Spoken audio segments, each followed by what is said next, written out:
ఏ అస్సలు ఆలస్యం చేయొద్దబ్బా, హెడ్లైన్ చూడంగానే సీదా మేడారానికే చెలో కానీరి మరి.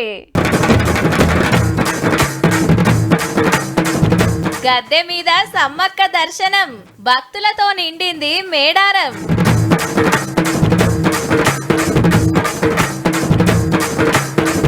జోరుగా జాతర దావత్. నీకు పోయలేరేంది అక్క మందు పోసిండ్రు, మందు పోసిండ్రు, అన్నం పెట్టిండ్రు, తుంకలు వేసిండ్రు, తింటున్నాము. కేసీఆర్ సార్ కు సిట్ నోటీస్, క్లైమాక్స్ కు ఫోన్ ట్యాపింగ్ కేసు.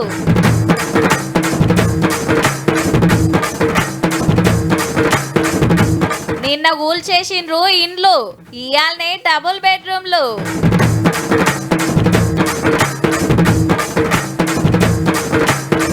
కిలా 4 లక్షలు దాటిన వెండి, 2 లక్షలకు బంగారు సూటి. జంపన్న వాగుల తానాలు, నిలువెత్తు బంగారం మొక్కులు, ఆటలు పాటలు, డప్పుల మోతలు, శివసత్తుల శిగాలు, తినుడు తాగుడు, చుట్టూరా దుక్నాలు, గుడారాలు. జాతర అంటే మేడారం జాతర నేనబ్బా.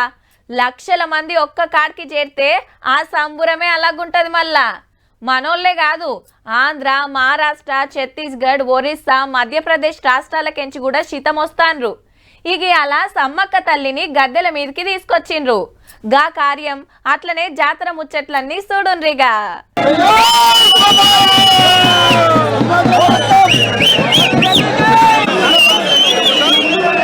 చిలకల గుట్టల సీక్రెట్ పూజలు చేసి ఆదివాసీ పద్ధతుల ప్రకారము అమ్మవారిని బయటికి తోలుకొచ్చారు పూజారులు. సమ్మక్క కుంకుమ భరిణి రూపంలో ఉంటది. ఆచారం ప్రకారం ఎర్ర బట్టలు కట్టుకున్నారు. ఇక ఇటు చూడండి, ములుగు జిల్లా పెద్దపోలి సారు గాలికి గాల్చిండు. వనంలోకెళ్లి అమ్మ జనంలోకి వస్తుందని అందరికి ఎరక చేస్తుండన్నట్టు. సమ్మక్క పూజారుల చుట్టూరా పోలీస్ బందోబస్తు. తొవ్వంతా ముగ్గులు వరిచిరు మొదలు. శివసత్తుల శిగాలు, డప్పు దరువులు, పీకలు ఊదుకుంటా తల్లికి పబ్బతి పట్టిండ్రు. అడవిలోకెళ్ళి వస్తున్న అమ్మని చూస్తానికి లక్షల మంది నిలబడ్డారు. చిలకల గుట్టకెళ్ళి మేడారం 2 కిలోమీటర్లే గాని గంటల కమానం పట్టింది టైము. జంపన్న వాగు దాటుతుంటే జేజేలు వల్కిరు భక్తులు.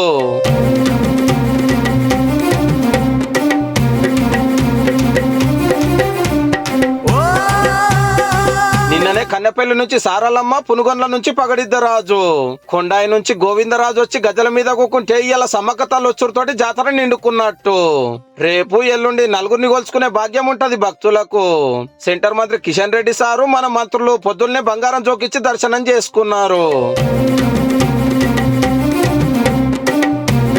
ఇప్పుడు మేడారము జనగుడారం అయిందనుకో రాదుండ్రి. ఎటు చూడు భక్తులే. జంపన్నవాగుకెళ్ళి గద్దెల దాకా లైన్లు కట్టేండ్రు. శిగాలుగుడు, ఒడిబియ్యం పోసుడు, మొక్కులపై ఎప్పుడు జోరున్నది. అమ్మవారికి ఇష్టమని ఎగరేస్తాం మొక్కుకుంటే. ఎదురు కోడిపిల్ల అంటారు. అమ్మ సమ్మక్క సారక్కకు ఎదురు కోడిపిల్లని ఇస్తారు అన్నట్టు. ఈ అమ్మవారికి ఇది ఇష్టం, అనుకున్న కోరిక నెరవేరుతుంది, మంచిది ఏదంటే అది జరుగుతుంది అని మొక్కేసుకుంటారు. రోజుకు 1500 1000 రూపాయలు అత్తనే ఉంటాయి. లాస్ట్ కోసమే అమ్మవారు వచ్చిపోయినాక ఆదివాసులు ఎక్కడెక్కడికెళ్ళో వచ్చి ఎవరి పద్ధతులు కొలుస్తున్నారు. పగడిద్దరాజుకు 2వ భార్య నాగులమ్మ. ఆ 6 గీతలు ఏం చేస్తాయంటే, మా గొట్టు 6వ గొట్టు బెరుంబోయిన గోత్రం అంటాం కాబట్టి 6 గీతలు ఉంటాయండి అక్కడ. తర్వాత మా ప్రకృతితోటి మా ఆదివాసీలకు సంబంధం ఉంటుంది కాబట్టి సూర్యుని సింబల్ ఉంది. నాగులమ్మ గుర్తుగా అక్కడ ఒక పాము ఉన్నది అక్కడ. ఇది అక్కుమండి, దీని అక్కుమంటారండి.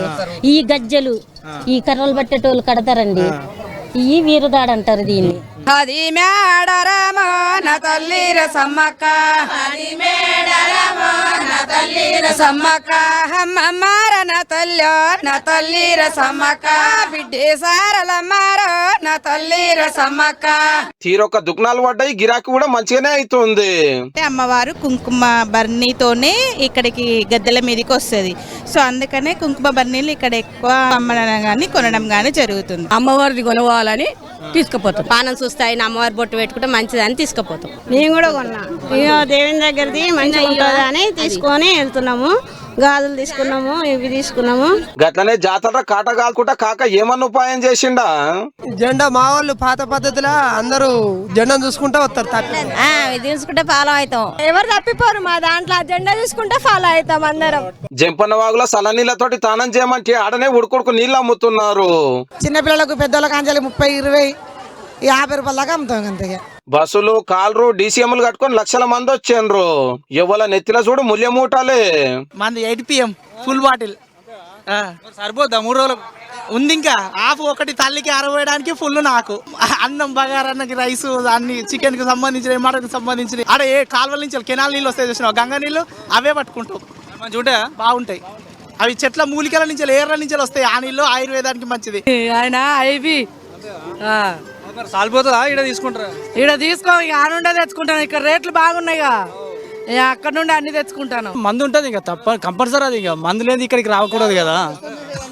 మందు సుక్క అన్ని మన ఆల్రౌండ్.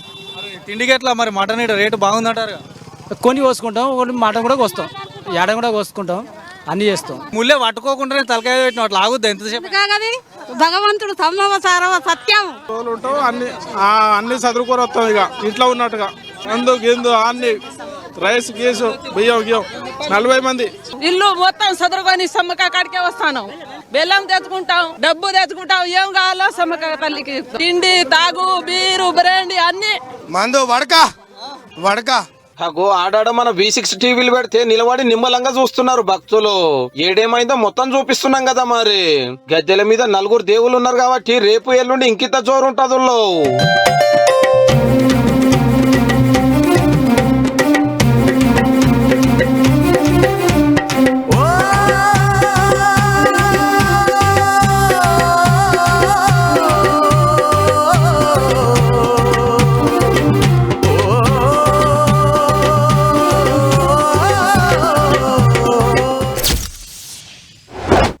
మనం గిన పోతే అయిపోగారా, ఎంత సంబరం ఉందో చూడు.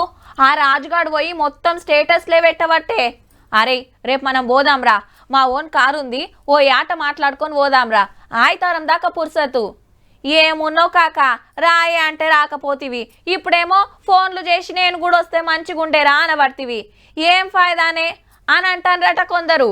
ఆవు మరి టీవీలో చూస్తేనే అంత మురిపేమనిపించబట్టే. ఇక ఆడికి పోతే ఇంకెట్లుండాలి. గీ ముచ్చట్లు మనకు చెప్పేతానికి మన చంద్రవ్వ పోయింది. చూద్దాం మరి ఇలా ఏం చెప్తుందో. అమ్మవారికి ఇంత సుక్క ఇంత మొక్క తీర్థము ప్రసాదము పెట్టుకోనికే వచ్చిండ్రు. అక్కకు చూడండి బలగం ములుగు బొక్క వచ్చింది. నువ్వేందక్క బావ ముద్దుగా మందు పోసుకుంటే నువ్వు స్ప్రైట్ పోసుకున్నావు. బెల్ట్ షాప్ ఉన్నదంట. అవ నువ్వు నీకేం పోయలేదా? పోతుంది గోదామా? అయ్యా అందులో తెల్లగానే ఉన్నది, మందే కనబడతలేదు. మందు పోసుకున్నా అది పోసుకున్నా, 2 పోసుకున్నా. ఇక్కడ చూడండి ఈ అక్కలు ముద్దుగా అన్నం వేసిండ్రు, తుణుకలు పెట్టిండ్రు, ఇంత మందు పోసిండ్రు. ఇక ఎన్ని రోజులు ఉండడానికి వచ్చిండ్రు అక్క? 10 రోజులకు. నీకు పోయలేరేంది అక్క మందు? పోసిండ్రు, అన్నం పెట్టిండ్రు, తుంకలు వేసిండ్రు, తింటున్నాము. అక్క ఎంత పడ్డది ఒక్కొక్కరికి? మనిషికి 200-300 పడేది సారు. మందుకు కాదే తల్లి, 3000 కిరాయి, భోజనం భోజనం అన్ని. సంబక అక్కడ ఆటంకి వస్తారు. 20 ఆతారు 10 రోజులు అన్నం వాళ్ళదే. మంచిగా 6000. మనిషికి 6000. మందు వాళ్ళదే. ముద్దుగా ఇడ వండిండ్రు, వడ్డించనికే బకెట్ల లేస్తున్నారు. ఏమేమి వండినవన్నా? తెల్లన్నం ఉన్నాక బగారు ఉన్నా, 20 కిలోల మటన్ ఉన్నా, మందు, కంసాపులు. తెలంగాణ మనకు ఘనమైన జాతర ఇది. ఈ నిండా గాజులు వేసుకోవడం అనేది తెలంగాణ సాంప్రదాయం. 20 ఏళ్ళ సంది నేను వస్తా ఇడికి. 20 ఏళ్ల కింద వచ్చినప్పుడు ఎట్లుండే, ఇప్పుడు ఎట్లు? అప్పుడు చిన్న ఉన్నది, గద్దెలు చిన్న ఉన్నాయి. మళ్ళా తర్వాత పెద్దగా మానే, మళ్ళీ ఇప్పుడు మొత్తం మారినాయి. 3 సార్లు మారినాయి గద్దెలు. శంకరమ్మక్క వాళ్ళ కడియాలు గిడియాలు మంచిగా జోరుగా గట్టిగా వేసుకొని వచ్చింది. ఆయన చేపించిండు. మేము సాకలలో విస్తృతి చేస్తాం, మస్తు పైసలు చేస్తారు. మస్తు పైసలు అంటే ఫస్ట్ షేర్ గట్టు పోయినాం, యాదగిరిగుట్ట పోయినాం, ఐలేన్ పోయినాం, కొమరేలి పోయినాం. 30 మంది. మరి 2 మేకలు సార్ ఎక్కువ ఇంకా 2 వస్తారు కదా, మళ్ళీ ఇక్కడ కూడా దొరుకుతాయి కదమ్మా.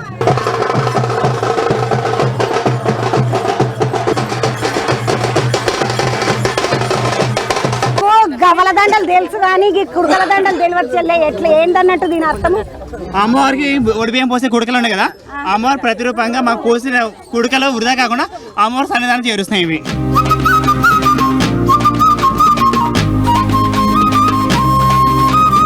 అమ్మవారు సమ్మక్క తల్లి, ఈ అమ్మవారు సారలమ్మ తల్లి. బుధవారం ఒక రకం ఘటన తీస్తాం, గురువారం ఒక రకం చేస్తాం, శుక్రవారం గద్దెల మీదకి వెళ్ళి మా ఒక్క మొక్కుబల్ల చెప్పి వస్తాం. ఒడి బియ్యాలు గిట్ట ఎత్తు బంగారు కానీ ఎత్తు బంగారాలు ఒడి బియ్యాలు తీసుకెళ్ళి అమ్మవారికి అర్పించి వస్తాం. అమ్మవారు చూసిన వాళ్ళకు తెలియదు కదా ఇట్లుంటది అట్లుంటది అని, అందుకనే ఏడ చేసినాం అని చెప్తుండ్రు. ఏడికెంచి వచ్చినాం అక్క? ఇల్లేందు నుంచి వచ్చిన చంద్రవా లంక మంచిగా నడవాలి, పదలంతా మంచిగా ఉండాలి, ఎప్పటికి మాలాడు చోడు రావాలి, బియ్యం మంది రావాలి అక్కకు. ఎప్పుడైనా ఎడ్ల బండితో వచ్చినాం ఆరండి ఇక్కడ లంకల మొత్తం బాగా చెట్లు పూలి దానికే నిప్పులు పెట్టుకొని మేము ఉండేటోళ్ళము.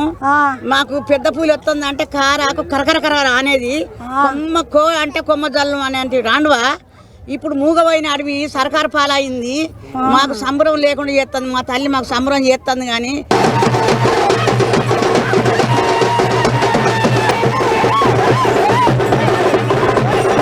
చిలకల గుట్ట వెనకకేంచి మంచి నీళ్లు వస్తాయి. నువ్వు పట్టేసుకున్నావా అమ్మ? పట్టలేదు, చాలా సేపు అవుతుంది. ఒకటే బాటిల్ ఈ నీళ్లు తాగాలి, మాకు మంచిగా ఆరోగ్యాలు మంచిగా ఉండాలని వచ్చినాం తాగాలి. ఇగో మామూలుగా చిలకల గుట్ట నీళ్లు క్యాన్లు పట్టుకొని పోతున్నారు.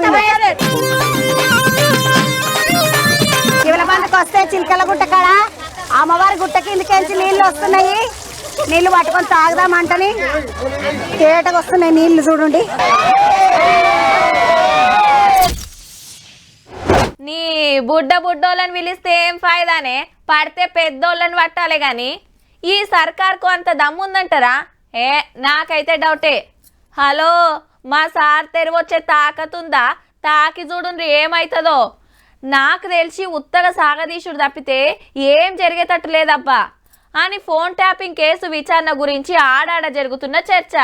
అయితే రైట్, పెదసారు కూడా నోటీసులు అందినాయి. రేపే విచారణ. టైం మాపటీలి 3 గంటలకు.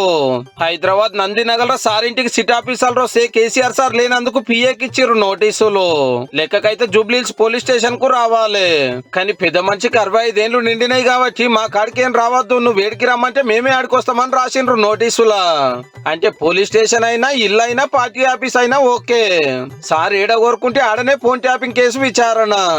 ఏదో ఒక రకంగా బురద జల అనేటువంటి ఒక కుట్ర ఆకాశం ఎత్తైనటువంటి కేసీఆర్ గారికి నోటీసులు ఇచ్చి ఒక మరక వేయాలని ప్రయత్నం చేస్తే అది సాధ్యం కాదు. కేసీఆర్ సార్ పవర్ ఉండగా ప్రతిపక్ష లీడర్లు, ప్రజా సంఘాలు, జడ్జిల ఫోన్లు రికార్డు చేసినారు అనేది కేసు. అరెస్ట్ అయిన పోలీస్ ఆఫీసర్లు అంతా పెద్ద మనిషి చెప్తానే చేసినాము, మీదికెంచి ఆర్డరు బాధ చెప్పిండు అన్నారట ఎంక్వైరీలా. అందుకే అప్పటి పెద్ద ఆయనకు కూడా నోటీసులు ఇచ్చి విచారణకు పిలుస్తారు అన్నట్టు. కేసీఆర్ సార్ కు నీడలెక్కున్న సంతోష్ రావు, అప్పటి ముఖ్యమైన మంత్రులు కేటీఆర్ సారు, హరీష్ రావు సార్ కూడా పోలీస్ స్టేషన్ పిలుచుకొని వివరాలు తీసుకున్నారు కూడా. కేసీఆర్ గారు ఆనాడు ముఖ్యమంత్రిగా ఉన్నారు, మంత్రుల ప్రమేయం లేకుండా అధికారులు అంత సాహసం చేసి ఫోన్ ట్యాపింగ్ పాల్పడేటువంటి పరిస్థితులు ఉండవు. ఫోన్ ట్యాపింగ్ కేసులో ఇప్పటిదాకా పోలీస్ ఆఫీసర్లే అరెస్ట్ అయ్యిండ్రు. కాంగ్రెస్, బీజేపీ, ప్రజా సంఘాలకించి ఎంతో మంది లీడర్లను సాక్ష్యాల కింద పిలిచి క్వశ్చన్లు అడిగిరు, చెప్పింది రాసుకున్నారు. అసలు ఈ కేసు కారణమే పాత సీఎం సార్ అనే ప్రచారం ఉంది కాబట్టి రేపటి సిట్ విచారణ ఏం చెప్తాడనేది అందరికి ఇంట్రెస్టింగ్ ముచ్చట అయ్యింది. జరిగినటువంటి ఫోన్ ట్యాపింగ్ వ్యవహారం డెఫినెట్ గా బాధాకరం. పర్యవసానాలు మరి నేరస్తులు ఎదుర్కొంటారా లేదా అనేటటువంటిది వేచి చూడాలి.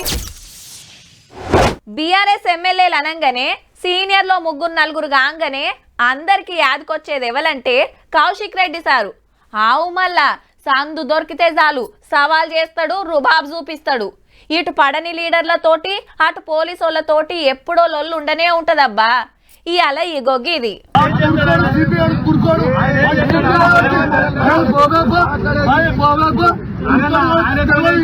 వింటున్నారా మంచిగా సిఐ సార్ ఏమంటున్నాడు?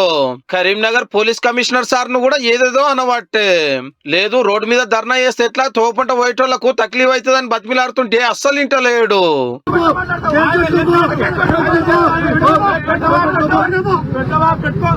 ఇక ఇట్లా కాదని చుట్టుముట్టున్న వాళ్ళని గుంజేస్తుంటే ఎమ్మెల్యే సార్ కు సర్రున బీపీ పెరిగినట్టు ఉంది.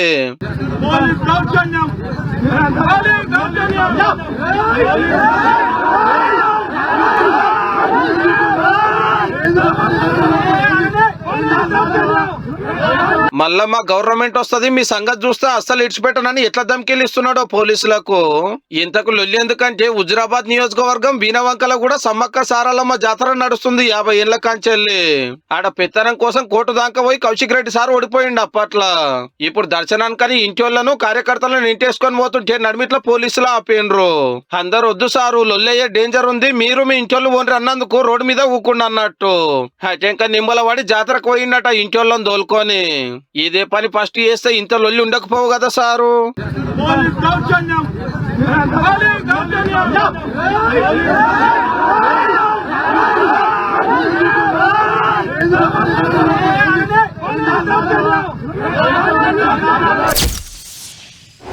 అరే ఎన్ని మాటలు చెప్పాలి భయ్యా మీకు? మా భూమి ఇయ్యమంటే ఇయ్యం, ముందు తీసుకుంటారు, రేటు కట్టియమంటే ఏండ్లకేండ్లు తిప్పుతారు. చెల్ మేము ఇయ్యం సారు.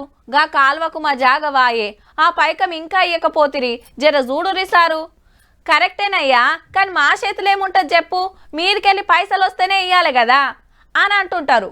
ఇంకా కొందరు కోర్టుల చుట్టూ తిరిగి తిరిగి ఆష్టగొన్నోళ్ళు కూడా ఉన్నారుల్లా. అయితే నిన్న ఇండ్లు కూలగొట్టిండ్రు, ఇవాళ కొత్త ఇండ్లలో పాలు వంగించుకుండ్రు. ఆవు మరి 24 గంటలు కాక ముందుకే పట్టాలు చేతికొచ్చినాయి. మనోళ్ళది ఖమ్మంలా ప్రకాష్ నగర్ రావి చెట్టు బజార్. రోడ్లు పెద్దగా చేస్తానికి తొవ్వకున్నై పడగొట్టిండ్రు ఆఫీసర్లు. ఏడుండాలే ఎట్లుండాలే, మేం బజార్లో పడ్డామని బాధపడతా అంటే మీరేం ఫికర్ చేయకుండ్రని మంత్రి తుమ్మల సారి హిమ్మతిచ్చి ఏమటే డబుల్ బెడ్రూమ్ ఇండ్లు శాంక్షన్ చేపించిండు. పాతింట్లకెళ్లి సామాన్లు చదురుకొని కొత్త ఇంట్లోకి వచ్చి ఒక మురిపేం కాదు మనోళ్ళది. పొద్దున్న దాకా మేము ఒకటే ఏడిసినాం, ఎందుకంటే మా ఇల్లు మొత్తం పోయింది, ఏది లేదు అని.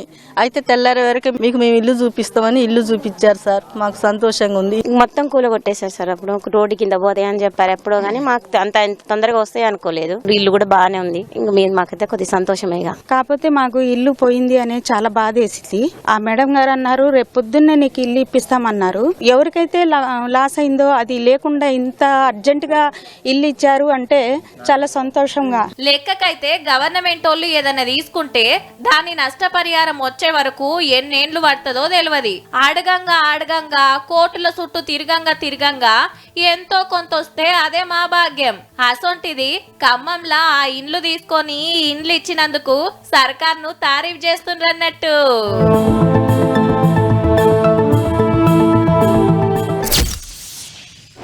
మనము ఇల్లు కడితే ఏ కంపెనీ షిమ్టి వాడాలి, ఎంతమందం సలాకి పెట్టాలి, బునాది ఎంత తీయాలి, చెత్త ఎట్లా పోయాలి, గాలి మంచిగా రావాలంటే నీళ్లు నిలవద్దంటే ఏం చేయాలనో 1కి 4 మాటల ఆలోచన చేసి అంతా సై అనుకున్నాకనే పంచాలు చేస్తాం.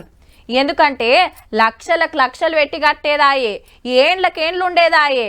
దీనికే మనం ఇన్ని జాగ్రత్తలు తీసుకుంటే ఇక కోట్ల రూపాయల ప్రాజెక్టులకు ఇంకెన్ని జాగ్రత్తలు తీసుకోవాలబ్బా. దేశంలో డేంజర్ ఉన్న ప్రాజెక్టుల ఫస్ట్ ర్యాంక్ ఏదంటే మన మేడిగడ్డ బ్యారేజ్. ఎప్పుడేమయ్యేది తెలియదంట, ఖుద్దు సెంటర్ గవర్నమెంటే చెప్పింది పార్లమెంట్ లా. మొన్నటి ఆనాకాలం తర్వాత ఏ రాష్ట్రంలో ఏ ప్రాజెక్ట్ ఎట్లున్నదో తోపు ఇంజనీర్లు ఆఫీసర్లతోటి చెకింగ్లు చేపిస్తే మన మేడిగడ్డ ఇంకో 2 ఫస్ట్ ర్యాంకు కొట్టేసినాయట ఖరాబున్న లిస్టులా. జెప్పున్నే గట్టి రిపేర్లు చేపియకుంటే ఆనాకాలంలో పరేషాన్ కావచ్చట. పాత గవర్నమెంట్ లా గంత బందోబస్తు కట్టిండ్రు. మళ్ళా తుమ్మిడి ఏటి కాడ కట్టాల్సింది జాగ మార్చి డిజైన్ మార్చి మట్టి టెస్ట్ చేయకుండా అత్తరబుత్తర కట్టిండ్రని ఎన్నో ఎంక్వైరీలదేలే. నీళ్లు నింపి పెడితే వరద రువ్వడికి కొట్టుకుపోయే ముప్పుందని గేట్లు ఎత్తి పెట్టిండ్రు. 1000 కోట్లు పెట్టినట్టే గాని ఫాయిదా లేకుంటాయే. అంతే జాగ్రత్తగా రిపేర్లు చేపించే పని పెట్టుకుండ్రు. ఇప్పుడు అస్సలు కథ ఇట్లుంటే లేలే అందరు అబద్ధం చెప్తాండ్రు, కావాలనే మేడిగడ్డను బద్నాం చేస్తుండ్రని గులాబీ పార్టోళ్ళు ఫస్ట్ కంచ్ అంటున్న మాట. కానీ షురైన 3 ఏండ్లకే డేంజర్ల పడ్డ ప్రాజెక్టు మనదే కావచ్చు. దేశంలో ఇంకేదన్నా ఉన్నదో లేదో మరి.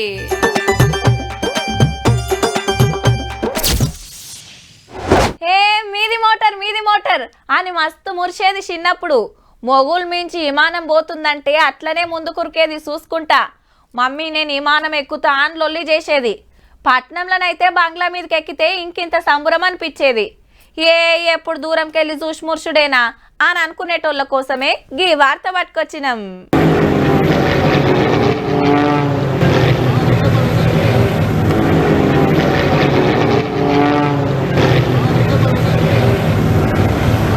మొగుల మీద విమానాల సర్కస్ ఫీట్లు మస్తున్నాయిలే. ఒకదానెనక ఒకటి ఓవుడు పల్టీలు కొట్టుడు. సూపర్ అబ్బా. బేగంపేట గాలి మోటార్ డిపోలో నడుస్తుంది ఎయిర్ షో. 20 దేశాలకెళ్లి 34 విమానాలు హెలికాప్టర్లు తీసుకొచ్చి పెట్టిండ్రు. ఎక్కువ మంది ప్యాసింజర్లు పోయే పెద్ద విమానాలు 5-6 పోయే బుడ్డై ఉన్నాయి. సెంటర్ గాలి మోటార్ల మంత్రి రామ్మోహన్ నాయుడు సార్ వచ్చి షురువు చేసిండు. నిన్న ఇయాల బిజినెస్ మీటింగ్లు నడిచినాయి.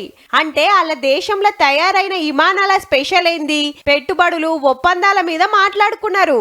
ఒక్కొక్క ఎయిర్ క్రాఫ్ట్ కి ఒక్కొక్క ఎండ్యూరెన్స్ అనేది ఉంటుంది sir. You want to turn left on right time, like bike లో మనం లెఫ్ట్ ఆన్ రైట్ టైం తిరుగుతాం కదా. See now you feel this thing. Radar అంటాం సార్ దీన్ని. So once you want to turn to the left side, మనం left leg press చేయాలి. If you want to turn to right side, right leg press చేయాలి. We are pitching for civil it will be a DGCA certified helicopter, mainly because it's an indigenous helicopter, very capable helicopter. ఇక రేపు ఎల్లుండి public ను రాణిస్తారు చూస్తానికి. ఉత్తగేం కాదులో, ticket ఉంటది. పిల్లలైనా పెద్దోళ్ళైనా మనిషికి 1000 రూపాయలు. ఆన్లైన్ లో బుకింగ్ చేసుకుంటే దగ్గరికి వెళ్ళి విమానాలు చూడొచ్చు. ఇక రాత్రి డ్రోన్ షో జరిగింది కదా, సూపర్ పోన్రీ.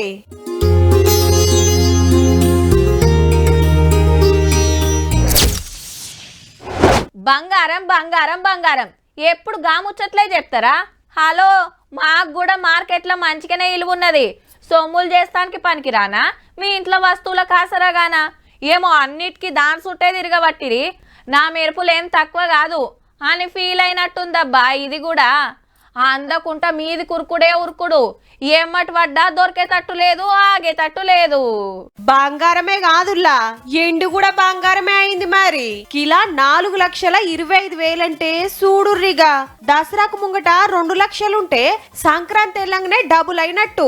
చా, గిట్లా ఉరుకుతుందని తెలిస్తే అప్పుడే 2-3 కిలోలు కొనేద్దుము అనుకుంటాన్రులే. ఎండి దిక్కు పెద్దగా చూడం కదా. మళ్ళా ఏదో అప్పటి మందం పూజ సామానో, పోరలకు మొలతాళ్ళు, ఆడవిల్లలకు పట్టీలు తెచ్చుకుంటారు గంతే. నీ ఎండెందుకు ఎండి సప్పుడుగా అంట ఇంత బంగారం కొందామని ఆశపడేరు.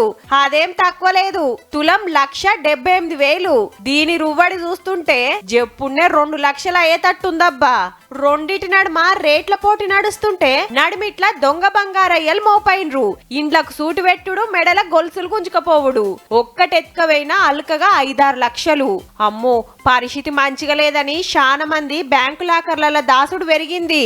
బ్యాంక్ లో ఉన్న డిపాజిట్ భద్రతగా ఉంటుందని అక్కడ ఇన్వెస్ట్ చేసుకునేటటువంటి అనేక మంది మధ్యతరగతి వ్యక్తులు ఎవరైతే ఉన్నారో వాళ్ళందరూ కూడా బంగారం మీద, వెండి మీద వాటిని ఇన్వెస్ట్ చేయటం, తర్వాత వాటి మీద మళ్ళీ తిరిగి బ్యాంకులలో లోన్లు తీసుకుని మళ్ళీ తిరిగి బంగారం, వెండి మీద ఇన్వెస్ట్ చేయటం కూడా. బంగారం తులం 1,00,000 అంటేనే అమ్మో అని అదురుకున్నాం.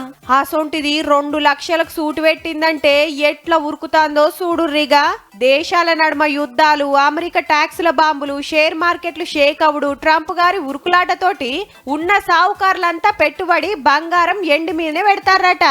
ఇగేముంది, రేటు రాకెట్ ఎక్కింది. ముందే ఇంత కొన్నోళ్ళు అబ్బా మాకు మస్తు ఫాయిదా అయిందని మురుస్తాంటే, అరే అప్పట్లోనే ఇంత కొంత అయిపోవని కడమోళ్ళు బాధపడే కథ అవుతుందిల్లా. చూసిండ్రు కదా, ఇక ఇయాల్టి తీన్మార్ వార్తలు ఉంటామల్లా. నమస్తే.